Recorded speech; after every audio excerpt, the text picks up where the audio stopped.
안녕하세요. 또야사이언스입니다. 중학교 2학년 과학 2단원 네 번째 시간으로 오늘은 전압, 전류, 저항의 관계를 나타내는 ohm의 법칙에 대해서 정리하도록 하겠습니다. 유튜브 하단에 더보기를 클릭하시면 필기 PDF 자료를 다운받을 수 있는 링크가 있습니다. 링크를 통해서 자료를 다운받고 함께 필기하며 학습하시기 바랍니다. 자, 그러면 시작하겠습니다. 먼저 전압과 전류의 관계입니다. 전압과 전류의 관계에 대해서 설명할 때는 반드시 전기 저항은 일정하다라는 전제가 붙어야 합니다. 왜냐하면 전기 저항에 대해서는 다음 페이지에 다시 정리를 하겠지만 전기 저항 값이 달라지면 그에 따라서 전류와 전압값도 달라질 수 있기 때문입니다. 그래서 하나의 저항을 연결을 한 상태에서 전압을 세게 했을 때 전류값이 어떻게 변하는지를 알아보는 것입니다. 결론은 전압이 커질수록 전류 세기는 세집니다. 다시 전압이 커질수록 전류 세기도 세집니다. 이러한 전압과 전류의 관계를 우리는 비례관계라고 이야기를 하죠. 전압과 전류가 비례관계다라는 것을 기호로 한번 표현해 보겠습니다. 전압과 전류가 비례관계다라는 걸 나타낼 때는 보십시오, 여러분. 자, 요렇게 표시를 합니다. 가운데 표현한 요 기호는 비례관계다라는 걸 의미하는 기호입니다. 앞으로도 다시 등장할 기호이기 때문에 머릿속에 담아두시면 좋겠습니다. 자, 이와 관련된 대표적인 실험을 한번 볼게요. 왼쪽에 있는 그림처럼 전기 회로를 연결합니다. 어떻게 연결했냐? 자, 좌측에 전원장치가 있고요. 우측에는 스위치가 있습니다. 자, 그리고 전류를 측정하는 전류계, 전압값을 측정하는 전압계를 연결하고요. 니크롬선을 연결해 놓았습니다. 참고로 이 니크롬선은 전기 저항의 역할을 합니다. 자, 그리고 저항값이 니크롬선의 길이가 짧으면 저항값이 작아지고요. 니크롬선 길이가 길면 저항값이 커집니다. 그래서 먼저 니크롬선 길이가 짧은 걸 가지고 테스트를 한 다음에 저항값을 바꿔서, 즉 니크롬선 길이를 길게 한 긴 니크롬선을 이용해서 다시 테스트를 한번 해보는 그런 방식으로 실험이 진행이 됩니다. 전류계는 전류를 측정하는 장치예요. 전류값을 측정하는 장치예요. 자, 그런데 전기 도선을 연결을 할 때, 회로를 구성을 할 때 전류계는 항상 직렬로 연결해 주셔야 합니다. 그래야 변하지 않는 전류값을 측정할 수 있어요. 반면에 전압값을 측정하는 장치가 전압계거든요. 이 전압계는 회로에서 항상 병렬로 연결해 주셔야 됩니다. 참고로 병렬이라는 것은 전류의 흐름이 한 가닥이 아니라 두 가닥 또는 세 가닥으로 갈라지게 연결하는 걸 병렬 연결이라고 합니다. 전기가 통한다는 건 결국에 전자가 이동하는 건데, 예를 들어서 전자가 10개가 딱 오고 있었으면 그 전자 10개가 8개, 2개 또는 3개, 7개 이런 식으로 갈라져서 이동하게끔, 즉 전류의 흐름이 분산되게끔 연결하는 방식이 병렬 연결입니다. 참고로 직렬 연결에서는 전류값이 일정하게 측정이 되고요. 병렬 연결에서는 전압값이 일정하게 걸리게 됩니다. 따라서 전류계를 연결할 때는 직렬로, 전압계를 연결할 때는 병렬로 연결해 주시면 됩니다. 자, 실험은 어떻게 하냐? 먼저 니크롬선을 짧은 것을 이용합니다. 자, 지금부터 설명하는 건 보라색으로 한번 설명을 적어 볼게요. 짧은 니크롬선을 일단 이용을 합니다. 그리고 전원 장치에서 전압값을 10V를 걸어보고 20V, 30V, 40V 이런 식으로 전압을 전원장치를 통해 높여줍니다. 자, 이렇게 해서 전류를 흘려보냈을 때 도선에 흐르는 전류값을 전류계로 측정하고요. 그리고 도선에 걸리는 전압값을 전압계로 측정을 한 다음에 이 전류와 전압의 관계를 오른쪽에 그래프로 표현을 하는 겁니다. 자, 그렇게 되면 그래프에 어떤 결과가 나오냐? 자, 지금부터 그래프 설명합니다. 그래프는 항상 X축과 Y축으로 구성되어 있어요. X축의 제목에는 전압이라고 적어주세요. Y축의 제목에는 전류라고 적어주세요. 지금 이 그래프는 전압, 전류 그래프입니다. 해석을 할 때는 전압값을 달리했을 때 전류값이 어떻게 변하는지를 나타낸 그래프다. 이렇게 해석해 주시면 됩니다. X축과 Y축이 만나는 요 부위를 원점이라고 하고요. 원점에는 숫자 0이 들어가야 합니다. 자, 그럼 지금부터 보라색으로 짧은 니크롬선을 연결해서 테스트를 했을 때 결과를 그래프로 그리겠습니다. 그 결과를 그래프로 그리면 어떤 그래프가 나오냐? 원점에 점을 하나 찍어주시고요. 원점에 점을 찍는 이유는 전압이 0이면 즉 전압을 안 걸어요. 그러면 당연히 흐르는 전류도 없습니다. 그래서 0, 0을 의미하는 원점을 찍는 겁니다. 자, 원점에 점을 찍어주시고 전압 전류 관계가 어떻게 그래프로 나오냐? 자, 이런 직선형으로 그래프를 그려주시면 됩니다. X축과 Y축의 사이에서 직선형으로 뻗어나가는 이 그래프를 우리는 비례관계 그래프다라고 이야기를 해요. 보라색은 지금 짧은 니크롬선을 사용했을 때의 전압에 따른 전류값 변화 그래프입니다. 결론을 지으면 전압이 커질수록 전류값도 세진다. 전압과 전류는 비례관계다라는 걸 알 수 있어요. 자, 그런데 이 동일한 실험을 실험 설명 두 번째 줄로 가보세요. 니크롬선 길이를 달리하여 다시 한번 해보라는 것입니다. 자, 지금부터 니크롬선을 긴 것으로 바꾸어서 전원장치에서 똑같이 10V, 20V, 30V 전압값을 높여가면서 전류에 얼마의 전류가 흐르는지, 전압계에 얼마의 전압이 측정되는지를 가지고 그래프를 다시 그려보겠습니다. 그러면 어떤 결과 그래프가 나오냐 따라 그려주세요. 역시나 원점에 점을 찍고요. 똑같이 직선으로 뻗어나가는 그래프이긴 합니다만 아까와 뭐가 다르냐? 기울기가 달라집니다. 기울기가 다른 이런 식의 그래프가 나타나게 됩니다. X축과 Y축 사이에서 직선형으로 뻗어나가는 그래프는 아까도 얘기했습니다. 비례관계 그래프예요. 지금 빨간색으로 그린 그래프는 긴 니크롬선으로 바꿔서 동일한 실험을 다시 했을 때의 그래프입니다. 즉, 자, 짧은 니크롬선은 아까 저항값이 작은 거라고 설명드렸어요. 자, 작을 소자를 썼습니다. 긴 니크롬선은 저항값이 큰 저항으로 바꿔서 실험을 다시 했다고 했습니다. 저항값이 작건 저항값이 크건 우리는 이 실험을 통해서 뭘 알 수 있느냐? 전압과 전류의 관계는 비례관계다라는 걸 알 수 있죠. 자, 그런데 저항값이 작을 때와 클 때 뭐가 달라졌느냐? 그래프의 기울기가 달라졌습니다. 자, 한 가지만 알고 갑시다. 이 그래프에서 그래프의 기울기는 뭐에 따라 달라지느냐? 전기 저항의 값에 따라 달라집니다. 전기 저항 값이 달라지면 기울기가 달라지는 거예요. 기울기가 달라진다 하더라도 전압과 전류의 관계가 비례 관계인 것은 변하지 않습니다. 자, 이것으로 전압과 전류의 관계를 정리를 했어요. 다음 페이지로 넘어가셔서 이번에는 전기 저항이라는 게 무엇인지 과학적인 개념을 정리해 보도록 하겠습니다. 이 저항은 전류의 흐름을 방해하는 정도로 정의할 수 있습니다. 전기 저항은 전류의 흐름을 방해하는 값입니다. 저항의 단위는 이 저항이라는 개념을 정립한 독일의 과학자 오음의 이름을 따서 표기할 때는 요렇게 표기를 잘못했습니다. 표기할 때는 요렇게 표기를 해주시면 되고요. 읽을 때는 오음이라고 읽어주시면 됩니다. 5옴짜리 저항, 10옴짜리 저항 이런 식으로 표현해 주시면 돼요.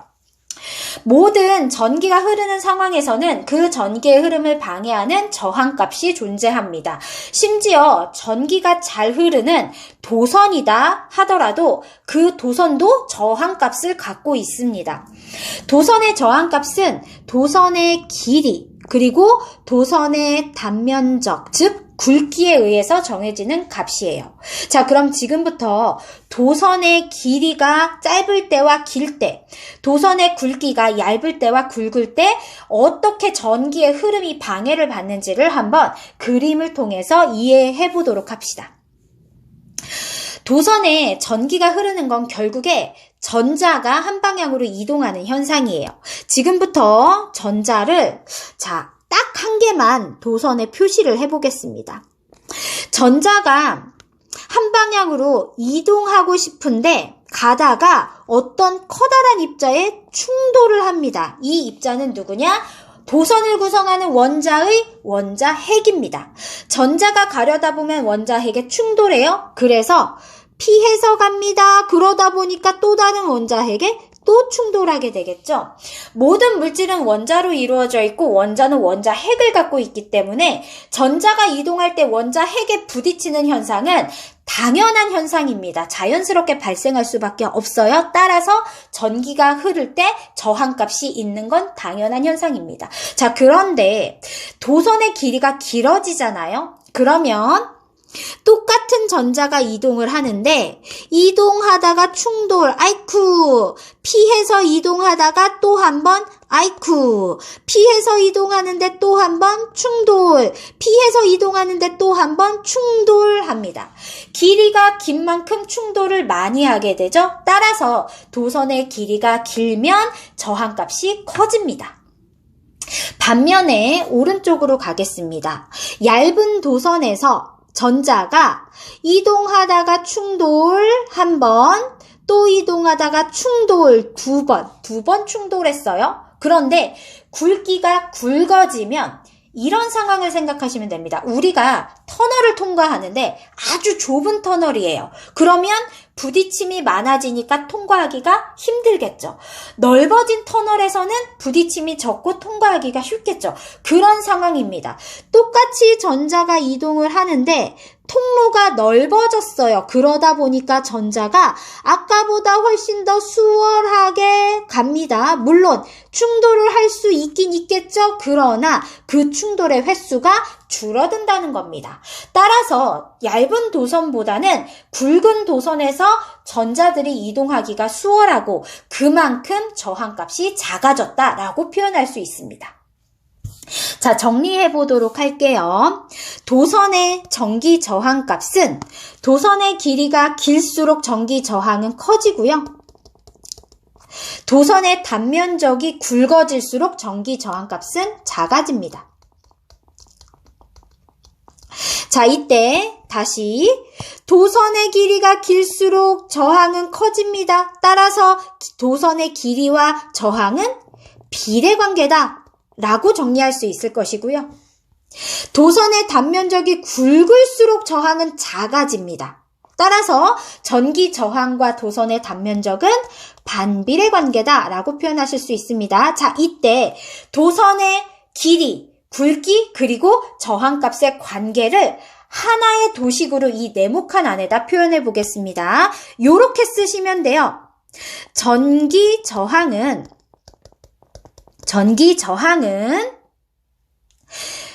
도선의 굵기분의 도선의 굵기, 단면적분의 도선의 길이에 비례한다. 요렇게 정리하시면 됩니다. 자, 요 도식에서 주인공 전기 저항은 분수에서 분자에 있는 값과는 비례 관계를 의미하고요. 분수에서 분모에 있는 값과는 반비례 관계를 의미합니다. 전기 저항이 도선의 굵기에 반비례하고 도선의 길이에는 비례해서 늘어나는 요 관계를 한 번에 표현할 때는 이런 식으로 분수형으로 표현해 주시면 되겠습니다. 자, 이제 마지막으로 대망의 오매 법칙을 정리해 보도록 할게요. 오매 법칙은 전류, 전압, 그리고 저항의 관계를 하나의 법칙으로 정립해 놓은 것입니다. 오매 법칙은 무엇이냐? 도선에 흐르는 전류의 세기는 전압에 비례합니까? 반비례합니까? 우리 앞 페이지에서 배웠죠? 뭐죠? 비례합니다. 그리고 전류 세기는 전류의 흐름을 방해하는 저항값에는 당연히 반비례하겠죠. 자, 이 관계를 기반으로 해서 우리는 하나의 공식을 찾아냈습니다. 우리 과학자들이 그 공식을 네모칸 안에 써보도록 할게요. 공식이 뭐냐? 전류값은 뭐와 같다. 뭐분의 뭐와 같냐? 저항분의 전압과 같다. 이것이 하나의 공식입니다. 전류는 저항분의 전압. 자, 이때 요 전류값과 분모에 있는 저항은 반비례 관계이고요. 전류값과 분자에 있는 전압은 비례 관계입니다. 전류는 전압에 비례하고 저항에 반비례한다라는 이 규칙을 이용해서 이러한 공식을 만들어냈습니다. 자, 그런데 전류는 저항분의 전압이다 라고 쓰면 외국 사람들은 못 알아볼 수도 있잖아요. 그래서 전 세계 과학자들이 공통적으로 알 수 있는 기호를 보통 사용을 합니다. 전류의 세기를 나타내는 기호는 대문자 I고요. 전압은 대문자 V, 그리고 저항은 대문자 R로 표현합니다. 그래서 우리말로 표현했던 이 공식을 기호로 다시 나타내면 어떻게 나타낼 수 있느냐? I는 R분의 V, 이렇게 나타낼 수 있습니다. 그래서 어떤 시험 문제에서 저항값과 전압값이 주어졌어요. 그 상황에서 흐르는 전류의 세기가 얼마냐? 라고 물어보면 저항 분의 전압으로 해서 계산하시면 값이 나옵니다. 자, 그런데 모든 시험 문제가 전류만 물어보는 건 아니에요. 어떤 경우에는 전류와 전압을 주고 나서 저항값이 얼마냐를 물어보는 경우도 있고요. 어떤 경우에는 저항과 전류 세기를 제시하고 전압값이 얼마냐를 물어보는 경우도 있습니다. 자, 먼저 전압값을 알려면 여기 R만 좌측변으로 넘겨버리면 되죠. 따라서 공식이 이렇게 바뀔 겁니다. 어떻게? V는 I 곱하기 R. V는 IR. I는 R분의 V나 V는 IR은 같은 공식입니다. 이번에는 저항값이 얼마냐를 물어봤을 때는 어떤 공식을 써야 되는지 다시 한번 변환해 보겠습니다. 저항값을 알고 싶으면 두 번째 공식에서 I만 좌변으로 옮겨주시면 되죠. 따라서 R은 뭐분의 뭐? I분의 V. 이렇게 공식이 변환될 수 있습니다. 그래서 여러분은 이 세 가지 공식을 외워주셔야 됩니다.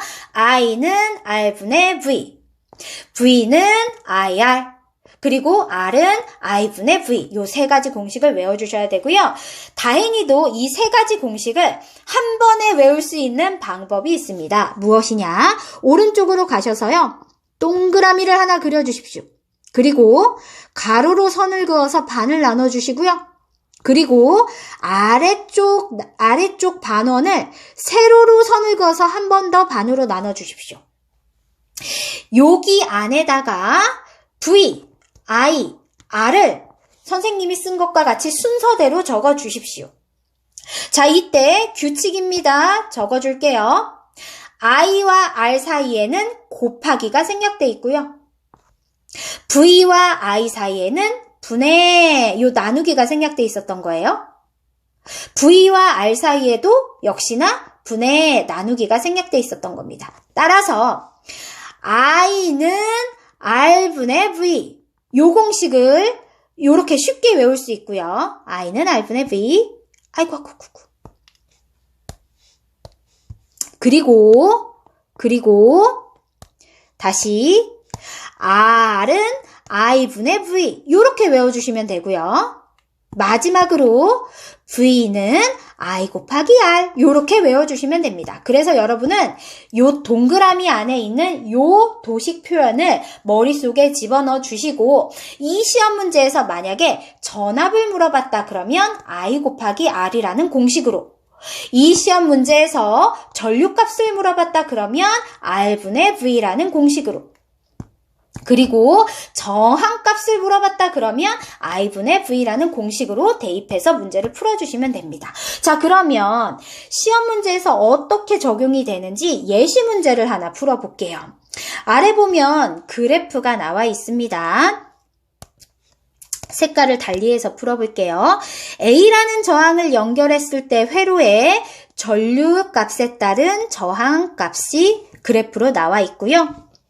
이번에는 빨간색으로 바꿔서 B라는 저항을 연결했을 때 전류값에 따른 전압값이 그래프로 나와 있습니다. 이때 저항 A는 몇 옴이냐, 저항 B는 몇 옴이냐, 요것을 한번 풀어보도록 하겠습니다. 자, 먼저 저항 A는 보라색으로 풀게요. 문제를 풀 때는 자, 그래프 상에서 X축 값과 Y축 값을 동시에 알 수 있는 곳에 점을 찍습니다. 지금 저항 A 그래프의 경우에는 요 점을 통해서 X축 값과 Y축 값을 동시에 알 수 있고요. 요 점을 통해서도 X축 값과 Y축 값을 동시에 알 수 있습니다. 두 점 중에 뭘 사용해도 상관없습니다. 선생님은 첫 번째 점을 이용해서 풀어줄게요. 첫 번째 점을 통해 알 수 있는 것은 전류가 1A일 때 전압은 2V다. 전류가 1A일 때 전압은 2V다 라는 걸 알 수 있는 거죠. 자, 그러면 우리가 알고 싶은 건 저항 R 값이에요. R을 계산하려면 어떤 공식을 써야 되냐? R은 I분의 V라는 공식을 쓰면 되죠. I는 전류니까 1, V는 전압이니까 2, 따라서 얼마다? 2. 저항의 단위는 옴이었습니다. 괄호 열고 옴이라고 적어주시면 됩니다. 즉, 저항 A는 2옴짜리 저항이었다. 이번에는 같은 방식으로 저항 B값을 한번 계산해 볼게요. 그래프 상에 X축 값과 Y축 값을 동시에 알 수 있는데 점을 찍으세요. 어디냐면 여기입니다. 이 점을 통해서 X축 값이 2A일 때 Y축 값은 2V라는 걸 알 수 있죠. 즉, 전류 값이 2A일 때 전압 값은 2V였다라는 걸 알 수 있어요. 우리가 알고 싶은 건 저항 R 값이죠. 따라서 공식 R은 I분의 V라는 공식을 이용하시면 되고요. I, 전류 값은 2A. V, 전압값은 2V, 따라서 얼마? 1옴. 이렇게 답을 하시면 됩니다. 그래서 이 상황에서 저항 A와 저항 B 중에 어떤 게 저항값이 더 컸냐? A가 저항값이 더 컸습니다. 저항 B보다 저항 A는 몇 배 저항값이 컸느냐? 2배 저항값이 컸습니다. 요렇게 답을 하시면 되겠습니다. 자, 여기까지 옴의 법칙까지 설명을 드렸고요. 다음 시간에는 전기 회로에서 저항을 직렬로 연결한 상황과 병렬로 연결한 상황에서 시험 문제를 어떻게 풀고 전기 회로를 해석하는지를 학습하시겠습니다. 고생하셨습니다.